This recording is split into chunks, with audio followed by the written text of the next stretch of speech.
우리는 다 인식하지 못하지만 늘 주님은 우리와 함께 계셨습니다.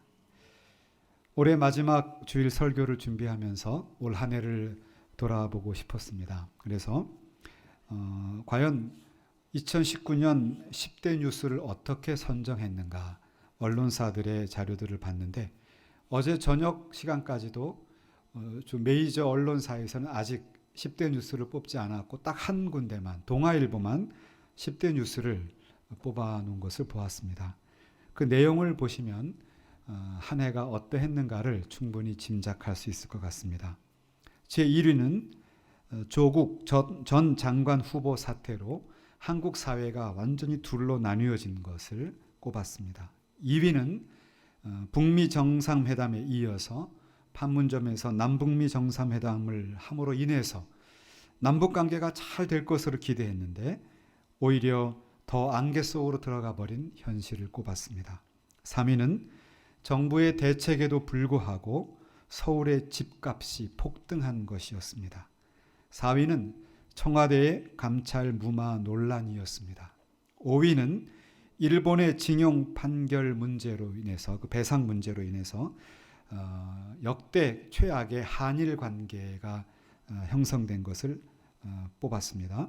6위는 화성 연쇄 살인 진범이 33년 만에 밝혀진 것이었습니다. 7위는 헝가리 부다페스트에서 한국인 26명이 사망한 그런 사건이었습니다. 유람선 사고였죠. 8위는 봉준호 감독의 영화 기생충이 칸 영화제에서 황금 종려상을 받은 것이었습니다. 9위는 스포츠였는데요. 차범근 감독이 가지고 있었던 유럽 최다 골 121골인데 손흥민 선수가 이 기록을 넘어서게 된 것이었습니다. 10위는 선거법과 검찰개혁 패스트트랙을 두고 국회에서 여야가 극심하게 충돌하고 있는 것을 뽑았습니다. 어떻습니까? 돌아보면 그런 일이 있었구나, 이렇게 아마 머리에 떠오르실 것 같습니다. 국제적으로도 홍콩의 격렬한 시위라든지 미중 간의 무역전쟁, 그리고 미국의 트럼프 대통령 탄핵안이 하원을 통과한 일, 핀란드에서는 34세의 젊은 총리가 당선이 됐고요. 파리의 유명한 노트르담 대성당이 화재로 이렇게 화재가 일어난 사건, 일본에서는 새로운 왕이 즉위해서 소위 레이와라고 하는 새로운 시대를 맞게 된 것, 영국에서는 보수당이 압승을 해서 이제 브렉시트가 본격적으로 추진되고 있는 것, 그 다음에 블랙홀을 역사상으로 처음으로 관측해낸 것, 이슬람 극단주의 IS의 수괴가 미군의 작전에 의해서 죽게 된 것, 미군이 시리아 동부에서 철수하자 터키가 쿠르트족을 침공한 것 등등이었습니다. 국내 국외 뉴스를 가만히 보면은 올해는 유난히 그 어떤 해보다 파란만장한 한 해였다, 이런 생각을 하게 됩니다. 예측할 수 없는 그런 해였습니다. 기독교 안으로 보아도 안정보다는 도전이 더 많았던 혼란스러운 한 해였습니다. 지난 2000년을 돌아보면 각 시대마다 교회는 큰 도전의 파도를 맞아왔습니다. 초대교회에는 밖에서는 로마 제국이 기독교를 박해하고 있는데 그 안에서는 유대인으로서 기독교인 된 사람과 헬라인, 즉 그리스인으로서 기독교인 된 사람 간의 긴장이 기독교 공동체를 완전히 쪼갤 지경까지 가는 그런 큰 위기들이 있었습니다. 그러다가 476년에 기독교를 적극 후원하던 로마 제국이 게르만에게 몰락하게 됩니다. 그러면서 유럽이 점차 게르만화되고 그 게르만이 다시 기독교화되는 이런 혼란한 시기에 절대 권력으로 떠오르는 교황과 그에 맞서는 그런 세상의 권력이 서로 충돌하는 헤게모니 다툼을 하는 것이 중세였습니다. 그러다가 이제는 성경에 근거한 바른 신앙, 바른 교회를 회복하자, 그런 종교개혁 운동이 일어났습니다. 기득권이었던 로마 가톨릭은 그들을 극심하게 박해했지만 근대 시민사회가 열리면서 오히려 종교개혁의 그 교회와 성도들은 근대 사회를 열어가는 주인공이 될 수가 있었습니다. 격동의 시대였죠. 그러다가 17, 18세기가 되면 계몽주의가 나타나서 이제는 더 이상 성경이 하나님의 말씀이 아니라고 주장하게 됩니다. 진화론이 나오고 그리고 세속화와 금전 만능 사상이 교회와 성도들을 침투하게 되면서 교회가 큰 위기를 맞게 되었습니다. 그러다가 21세기가 되면서 오늘날 우리들은 소위 말하는 제4차 혁명을 맞게 되면서 이제는 복음이나 교회나 종교가 아니더라도 얼마든지 우리 인간이 자신의 위로를 찾을 수 있는 그런 시대가 되어가고 있습니다. 이런 시대에 과연 종교는 무엇이고 신앙은 무엇인가? 이런 질문이 우리에게 심각하게 던져지고 있습니다. 그런데 역사를 보면 곧 교회가 망할 것 같았습니다. 항상 그래왔습니다. 초대, 중세, 근대, 현대. 그런데도 교회는 망하지 않았습니다. 오히려 다른 모습으로 전 세계로 맹렬하게 확장되는 것을 볼 수 있었습니다. 어떻게 가능했을까요? 하나님께서 하신 일입니다. 하나님은 우리의 죄악과 허물에도 불구하고 그의 아들을 통해 우리 죄악을 덮어주셨습니다. 우리 연약함을 다 감당하셨고 그리고는 우리를 대신하여 주의 몸된 교회를 하나님께서 지켜 오셨던 것입니다. 그래서 우리는 하나님의 은혜를 기억하면서 우리가 할 수 있는 일은 감사와 찬양뿐입니다. 오늘 우리가 아까 불렀던 548장 아마 여러분들이 평소에 많이 부르지 않았던 찬양일 것입니다. 우리 한국 찬송가에 딱 한 곡 존 칼빈 종교개혁자 우리 장로교회의 뿌리가 되는 존 칼빈의 찬양이 딱 한 곡이 있는데 바로 그 찬양입니다. 그 찬양은 1551년에 500년 전입니다. 그때 제네바에서 불려졌던 그런 실제 그 찬양이 그대로 있습니다. 지금도 유럽의 교회들에서 혹은 미국에 있는 개혁교회에서는 이 찬양을 그대로 부르고 있습니다. 그 가사가 아주 의미가 깊습니다. 날 구속하신 주께 엎드려. 주께 우리는 엎드립니다. 왜냐?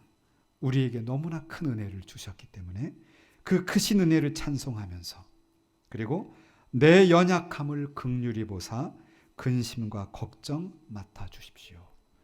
나는 연약합니다. 그러나 나를 긍휼히 보시고 내 근심과 걱정을 맡아주십시오. 하나님은 나의 목자이십니다. 이것이 칼빈이 하나님께 드렸던 찬미의 가사입니다.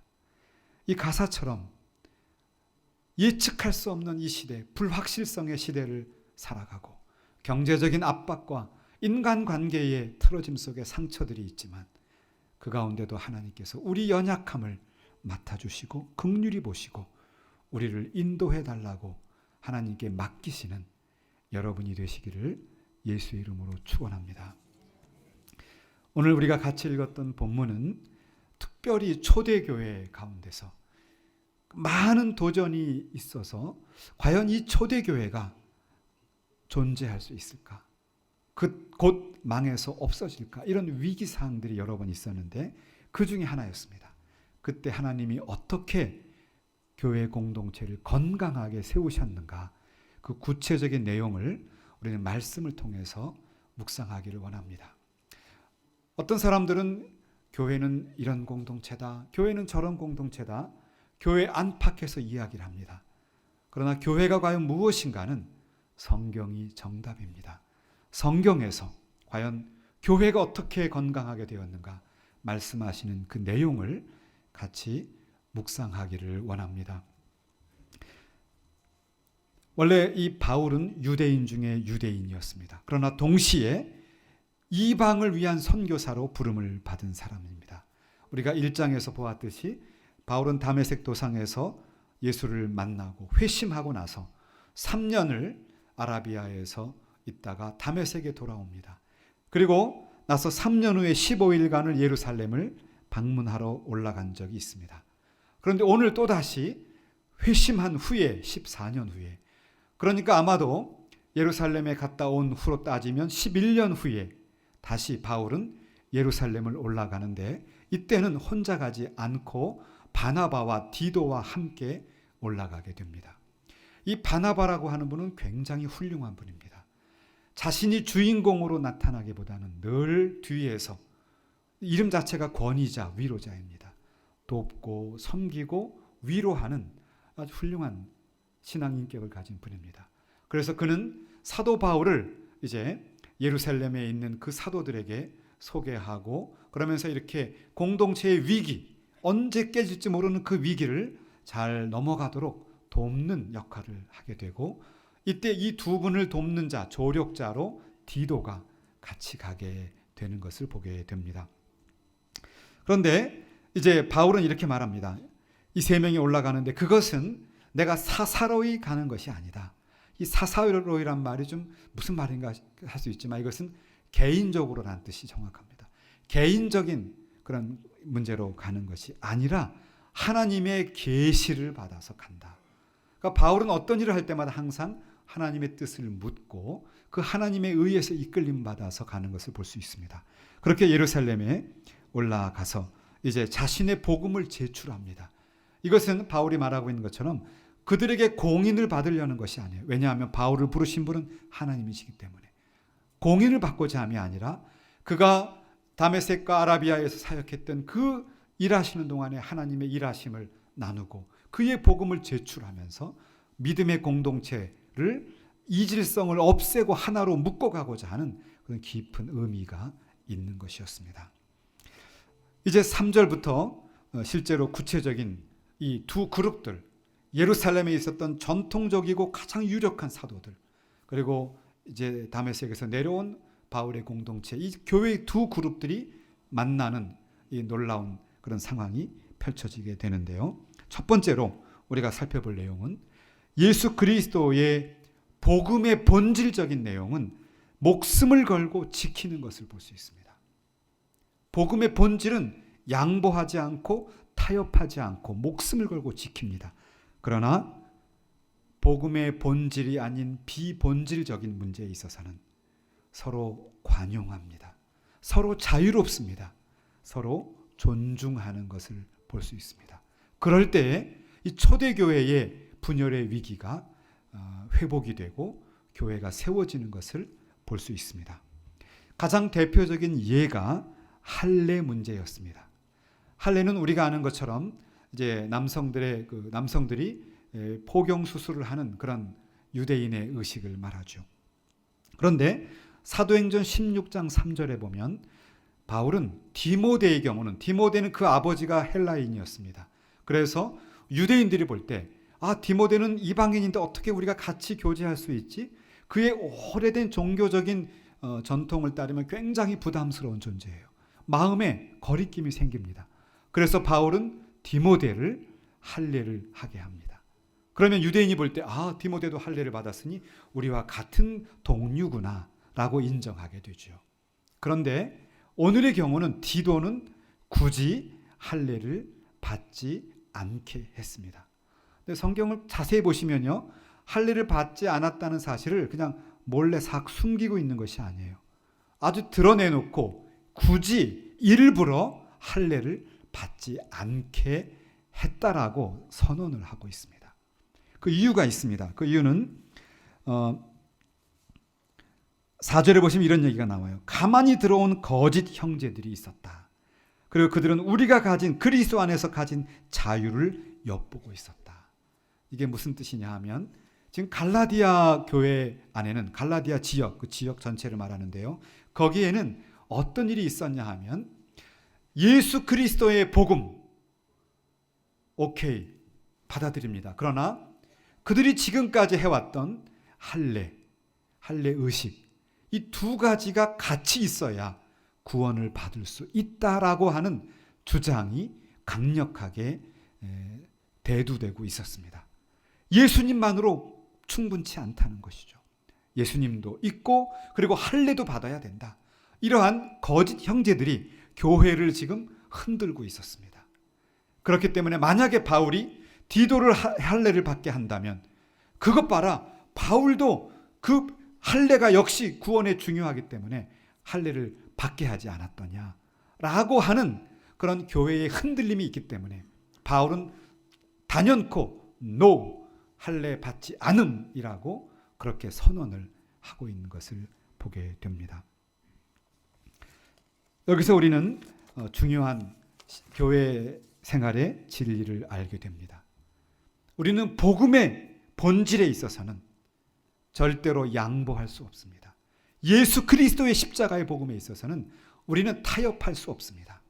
지켜가야 하고 그것에 도전이 오면 목숨 걸고 순교도 각오할 수밖에 없습니다. 그렇기 때문에 우리가 신사참배를 거부했던 것입니다. 그러나 복음의 본질적인 부분이 아닌 영역에 있어서는 이렇게 해도 좋고 저렇게 해도 좋습니다. 그것은 자유합니다. 관용과 포용과 상호 존중의 정신이 있어야 한다는 것입니다. 그렇게 될 때에 초대교회가 위기를 극복하고 하나로 세워져 나갈 수가 있었습니다. 한 해를 마무리하면서 우리를 돌아보면 어떻습니까? 우리는 어쩌면 정반대로 살아왔는지도 모릅니다.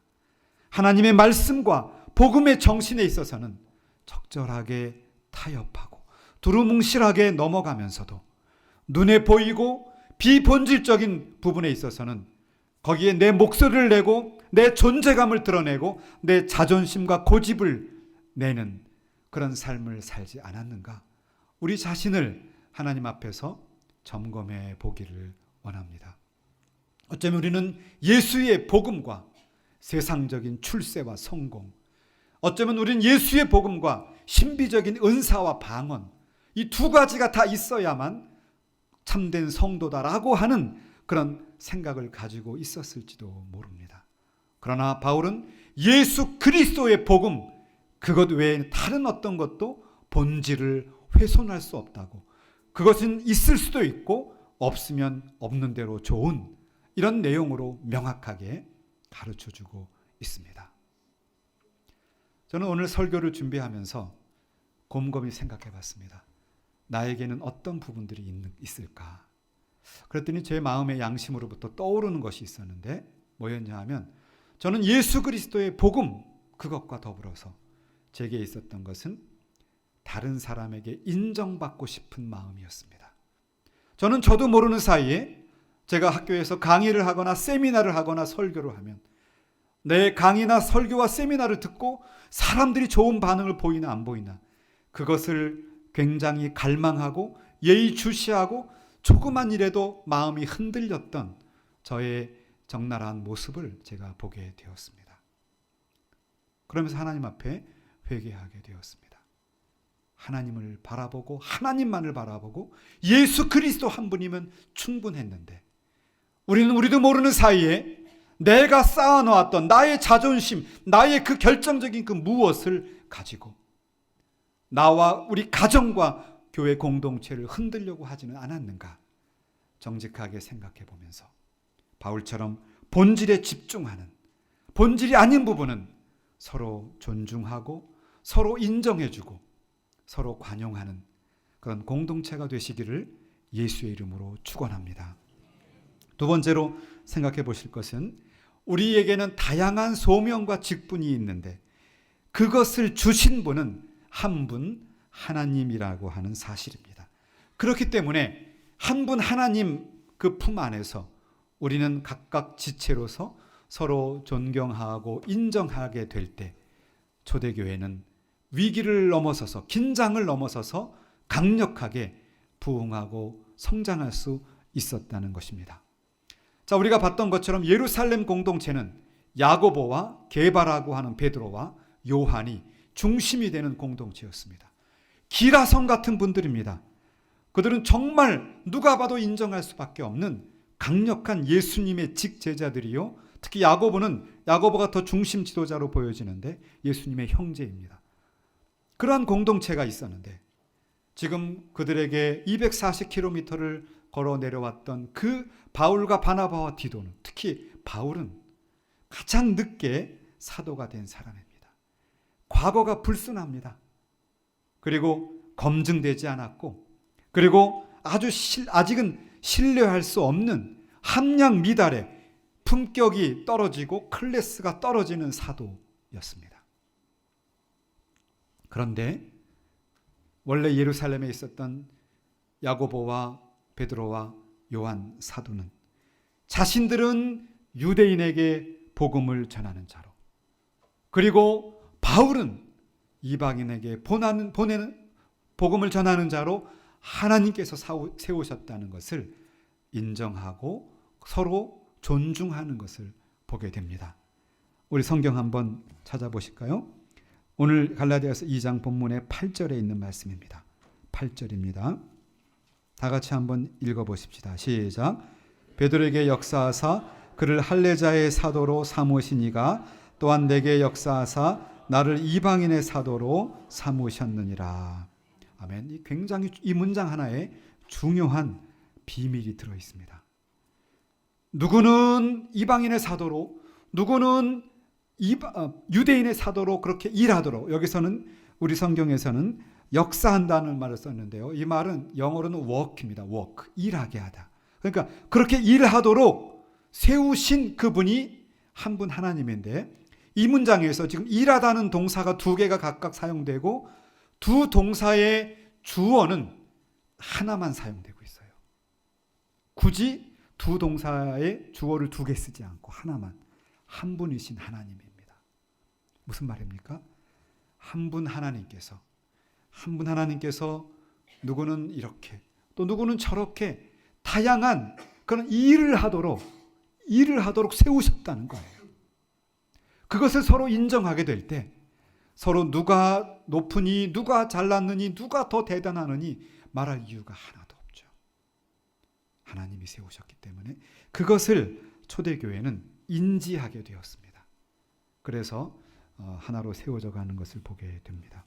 교회 안에는 잘 사는 분들이나 어려운 분들이나, 교회 안에는 오래 교회를 다닌 분들이나 이제 막 들어온 분들이나, 누구나 다 하나님이 다양한 직분자로 세운 것입니다. 그것이 중요한 본질입니다. 다음 주일날 청지기를 세우는 예배로 드리게 되는데, 이제 여러분이 지난주와 이번 주에 걸쳐서 다양한 청지기로 세움을 받게 될 것입니다. 여러분이 다양한 직분자로 세움을 받지만 그것을 세운 분은 한 분, 하나님이 다양하게 일하게 하신 것입니다. 일에 높낮이가 없습니다. 그리스도 안에서 하나 되어서 교회를 세워가시는 연희교회 성도들이 되시기를 축원합니다. 마지막으로 생각해 볼 것은, 이런 초대교회가 이 다양성 때문에 분열될 위기가 있었는데, 그들이 서로 친교의 악수를 하면서 서로 섬길 때 교회가 건강하게 세워지는 것을 발견하게 됩니다.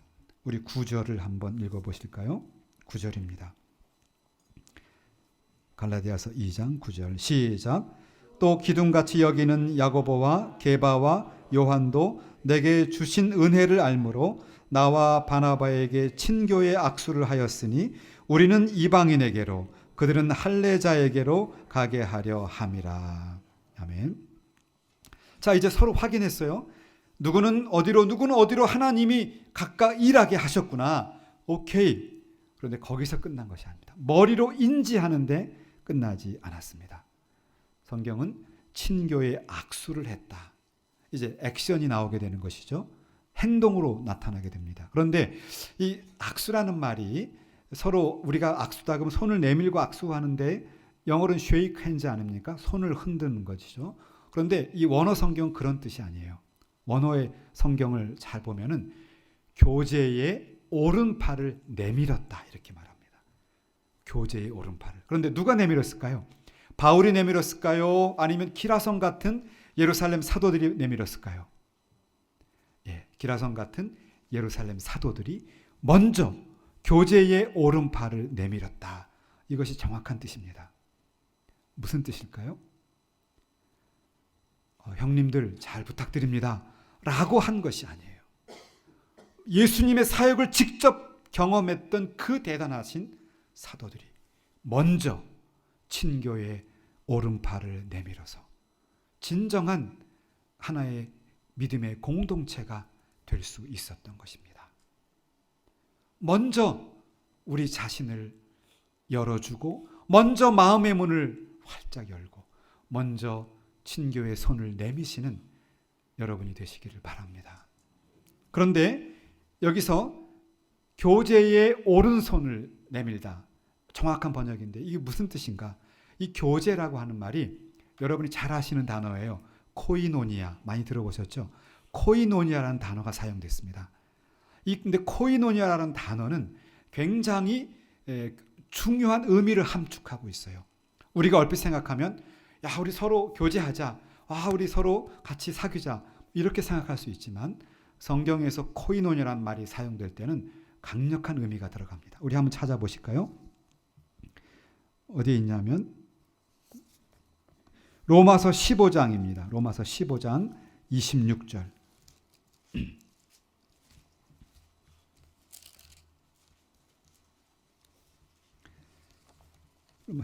로마서 15장 26절입니다.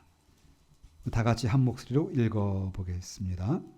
261페이지입니다. 제 성경책은 로마서 15장 26절입니다. 시작. 이는 마게도냐와 아가야 사람들이 예루살렘 성도들 중 가난한 자들을 위하여 기쁘게 얼마를 연보하였음이라. 자, 여기서 마게도냐는 알렉산더 대왕의 고향이죠. 그리스 위쪽입니다. 그리고 아가야, 전형적인 그리스를 말합니다. 헬라죠, 헬라. 그런데 그 지역에 있는 성도들이 지금 예루살렘에 큰 기근이 들었어요. 그래서 너무나 큰 물질적인 위기를 맞고 가난하게 되었습니다. 그러니까 그 성도들 중에서 가난한 자들을 위해서 기쁘게 얼마를 연보하였다. 여기 연보라고 우리나라 성경에는 번역되어 있는데 이 말이 코이노니아라고 하는 그 명사의 동사형을 썼습니다. 그러니까 예루살렘에 큰 기근이 들었을 때 그 헬라인들이 연보를 해서 기쁘게 그들을 구제로 돕고 선교하는 그 모습이 코이노니아입니다. 근데 참 흥미로운 것이요. 그런데 오늘 본문을 잘 보시면 바로 다음 10절에 보면 가난한 자들을 기억하도록 부탁하였다 이렇게 말하죠. 지금 두 기독교 공동체가 충돌할 위기에서 거기에서 서로 확인하고 그리고 친교의 악수를 내밀었는데 그때 약속했던 게 뭐냐 하면 가난한 자들을 기억하자 이렇게 약속을 했어요. 근데 이것도 마찬가지인데 원래 그 헬라어 성경을 보면 이렇게 번역되어 있어요. 이렇게 되어 있습니다. 오직 가난한 자들을, 목적어가 먼저 나와요. 도치법입니다. 가난한 자들을 우리에게 기억하게 부탁하셨다. 그러면서 나는 이것을 그렇게 원했던 바다. 바로 이렇게 말합니다. 가난한 자들을 기억하게 하자. 그런데 이때 맺은 약속과 그 서로가 나눔을 기억하고 나중에 예루살렘에 큰 기근이 들었을 때 바울이 헬라인, 이 헬라가 누굽니까? 유대인들에게 그렇게 모욕받고 멸시받았던 헬라파 기독교인들이에요. 그들이 받았던 인종차별을 무릅쓰고 오히려 더 적극적으로 기쁜 마음으로 코이노니아, 물질적인 섬김을 하는 것을 볼 수 있죠. 지금 여기서 이 로마서 그 15장 26절과 우리가 봤던 갈라디아 2장 10절은 서로 짝을 이루고 있습니다. 코이노니아를 서로 약속을 하고 실제로 실천하는 놀라운 진정한 하나됨의, 진정한 교회 성장의 그 비밀이 이 안에 들어있는 것을 보게 됩니다. 무슨 말일까요? 초대교회가 그 밖에서 주어지는 박해와 안에서 나타나는 헬라파 기독교인과 유대파 기독교인 간의 그 긴장과 그 갈등을 어떻게 넘어섰을까? 여기 우리가 배워야 할, 오늘 한국교회가 배워야 할 비밀이 들어있습니다. 그것은 바로 가난한 자들을 돕되 서로 믿음의 분량을 가지고 구체적으로, 실제적으로, 자발적으로 기꺼이 먼저 섬겨 나가는 것입니다. 남이 나에게 하나하나 지켜보다가 하면 그만큼 해주는, 이건 조건부 사랑이죠. 조건부 사랑, 에로스의 사랑입니다. 아가페 사랑은 남이 하든 안 하든 나는 하나님께 그 큰 은혜를, 감당할 수 없는 은혜를 그저 받았기 때문에 내가 할 몫을 당당하고 기꺼이 담당하는 그 교제, 코이노니아, 그런 진정한 사랑의 베품이 있었을 때 초대교회는 위기를 뚫고 그 극심한 박해 속에서 오히려 로마를 기독교화할 수가 있었습니다. 성도 여러분, 사회가 기독교를 향해서 많은 쓴소리를 뱉어냅니다. 실제적으로 이제는 기독교인 됨을 커밍아웃해야 할 정도의 시대로 가고 있습니다. 그런가 하면 교회 안에서는 다양한 주장과 생각들로 많은 갈라짐과 나눔들이 한국 교계 안에 있습니다. 대한예수교 장로교란 이름으로 이미 100개가 넘는 교단들이 존재하고 있습니다. 이러한 현실 가운데 어떻게 우리가 이 안팎의 도전을 뚫고 갈 수 있을까? 오늘 사도 바울이 말한 것처럼 복음의 본질적인 면에서는 추호도 양보하지 않고 목숨 걸고 지켜나가면서도 비본질적인 영역에 있어서는 서로 존중하고 인정하고 관용할 때 교회가 살아날 수가 있었습니다. 그리고 또한 서로가 다른 그런 전통을 갖고 있지만 그리스도 안에서 한 하나님이 우리를 세우신 줄로 믿고 서로 존중해 나갈 때 교회는 세워질 수가 있었습니다. 그리고 또한 그 믿음의 공동체, 그 교회가 살아날 수 있었던 것은 먼저 교제의 오른팔을 먼저 내미는 것입니다. 아랫사람이 윗사람이 하기를 기대하는 것이 아니고 남이 나에게 베풀기를 기대하는 것이 아니라 내가 먼저, 내가 더 큰 사랑을 받은 사람이므로 내가 먼저 교제의 오른팔을 내밀 때 그 교제는 심지어 물질적인 헌신까지 포함하는 내 삶을 나누고 내 감정을 나누고 내 인생을 같이 공유하는 그러한 교제를 하게 될 때 초대교회는 안팎의 위기를 뚫고 그 로마 제국을 오히려 선교 로마로 만드는 놀라운 역사를 만들 수 있었다는 사실입니다. 이 말씀대로 오늘 한국교회가 회복되기를 간절히 소망합니다. 땅에 떨어진 하나님의 영광과 주님의 이름을 다시 세우는 한국교회가 되기를 간절히 소망합니다.